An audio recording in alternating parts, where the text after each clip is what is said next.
안녕하세요. 미소를 연구하는 치과의사 정유미입니다.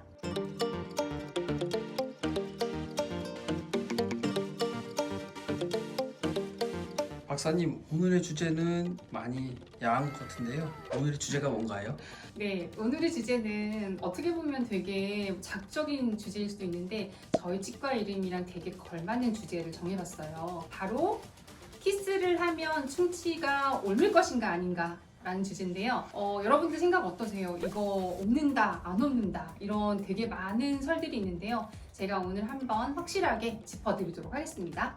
그럼 충치를 일으키는 기전에 대해 먼저 설명해 주시는 게 좋을 것 같아요. 네, 충치를 일으키는 기전은 보통 세 가지 정도 얘기를 하긴 하거든요. 첫 번째 요인이 바로 병원체 요인이라는 거고요. 두 번째는 숙주 요인이에요. 세 번째가 바로 환경 요인인데요. 제가 하나하나 좀 자세하게 한번 알아보도록 할 건데요. 첫 번째 병원체 요인부터 한번 알아볼까요? 병원체 요인은 우리가 쉽게 얘기하면 바로 세균이라고 할 수 있는데요.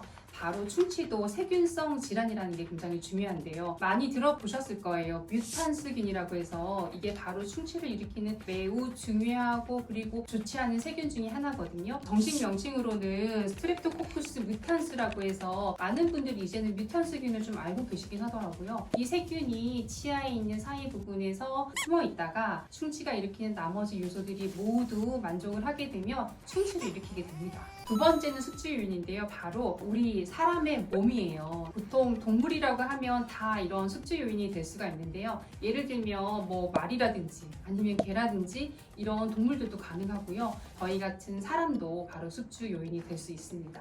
세 번째 환경 요인은요. 바로 우리가 보통 부르는 치면 세균막이라든지 이걸 바로 치태라고 부르는 플라그라고 할 수가 있는데요. 이런 치태가 얼마나 있는지 또는 당분이 얼만큼 있는 음식을 먹었는지 이런 것들이 다 환경 요인이 될 수가 있고요. 박사님, 제가 듣기로는 네 번째 요인이 하나가 더 있다고 들었는데 그 내용은 무엇인가요? 네, 이제 저희 치과에서 굉장히 중요하게 생각하는 네 번째 요인이 있어요. 어떻게 하셨어요? 우선은 이제 보통 세 가지 요인을 많이 얘기를 하긴 하는데 사실 저희가 시간이라고 하는 네 번째 요인이 굉장히 중요합니다. 보통 저희가 양치질을 할 때 음식물을 먹고 나서 양치질을 할 때까지 시간을 보통 3분 얘기 많이 하잖아요. 근데 치과 의사들은 여러 가지 실험을 통해서 음식물을 먹고 나서 1분 시간 사이에 입안의 산성도가 굉장히 낮아지게 됩니다. 그러면서 세균이 많이 번식을 할 수 있는 산성 환경이 조성이 되는데요. 그렇기 때문에 이 시간을 줄여주는 게 굉장히 중요해요. 만약에 우리가 병원체 요인, 숙주 요인, 그리고 환경 요인이 모두 안 좋아요. 그렇지만 시간을 줄여주기만 한다라고 하면 충치가 생길 수 있는 확률을 굉장히 떨어뜨리게 돼요. 그래서 어떻게 하냐? 집에서는 양치질을 굉장히 잘 해주셔야 되고요. 생활 습관 잘 하셔야겠죠? 그리고 두 번째는 치과에 자주 검진을 가서 정기적인 검진을 통해서 스캐닝을 하고 혹시 충치가 생기는 환경이 있지는 않은지 이런 것들을 잘 관찰해서 체크하고 치료해주면 이 시간적인 요인을 많이 줄일 수 있게 돼서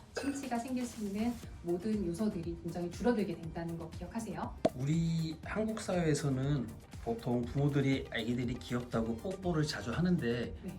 해도 괜찮은 건가요? 정말 중요한 질문이네요. 그러면 다시 제가 본론으로 들어가서 이제 진짜 키스를 하면 충치를 옮는가라는 부분이에요. 저희가 첫 번째 요인이 병원체 요인이라고 했잖아요. 이 세균은 구강에서 구강으로 이동을 할 수가 있어요. 그렇기 때문에 당연히 키스를 하거나 뽀뽀를 하게 되면 이 세균이 옮을 수가 있단 말이에요. 그렇기 때문에 우리가 이제 보통 얘기를 하면 아이들 같은 경우에 태어난 지 특히 얼마 되지 않은 아이들, 우리나라에서는 아이들이 예쁘면 뽀뽀도 많이 하지만 또 엄마들이 숟가락 쓰던 거를 뜨거운 거를 좀 차갑게 해주느라고 입안에 넣어서 식히고 나서 주기도 하고 이러잖아요. 부드럽게 만들어준다고 하기도 하고 이런 경우에 당연히 엄마나 아니면 다른 어른들의 성인들의 세균이 아이들에게 옮을 수가 있어요. 그렇기 때문에 아이들에 한해서는 일단은 면역성이 생기는 최소한의 기간 동안은 절대로 주지 않도록 조심하라고 권유하고 있어요. 왜냐하면 세균이 옮을 수 있기 때문이에요. 그런데 이제 지금 말한 아이들 같은 경우에 당연히 조심하는 게 좋고요. 자라면서 면역성이 생긴 성인들 같은 경우에는 어느 정도의 자기의 숙주 요인이라든지 이런 부분에서 저항을 할 수 있는 면역성이 생겼어요. 그렇기 때문에 충치 세균이 옮는다고 하더라도 다른 몇 가지 요인들 때문에 충치가 생기는 환경에서 많이 떨어질 수가 있어요. 예를 들어서 양치질을 자주 한다든지 내가 당분을 먹지 않는다든지 하게 되면 이 세균들이 자랄 수 있는 확률이 굉장히 줄어들기 때문에 사실 세균이 옮아서 충치를 일으키기는 굉장히 힘들다고 보시면 되세요. 또 박사님, 키스를 하게 되면 기분이 좋아지면서 생기는 여러 가지 물질들이 있다고 들었는데요. 예를 들어 어떤 게 있나요? 키스를 하게 되면 여러분들 생각해 보세요. 기분이 좋아지게 되는 여러 가지 호르몬들이, 물질들이 나오게 돼요. 예를 들면 엔돌핀이라든지 도파민, 세로토닌, 아드레날린 같은 이런 물질들이 나와서 여러분의 오히려 면역력을 더 올려주기도 하거든요. 네, 그래서 이제 우리가 키스를 하면 충치가 옮을 수 있다라기보다는 충치균은 옮을 수 있지만 충치는 생기지 않을 수 있다.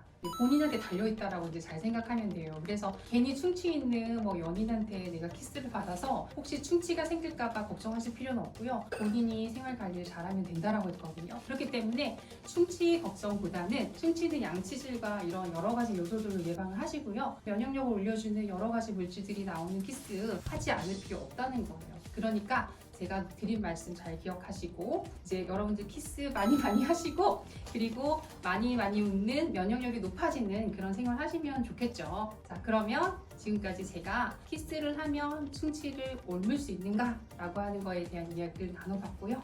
다음 영상에서도 더 재미있는 이야기 한번 나눠보도록 할게요.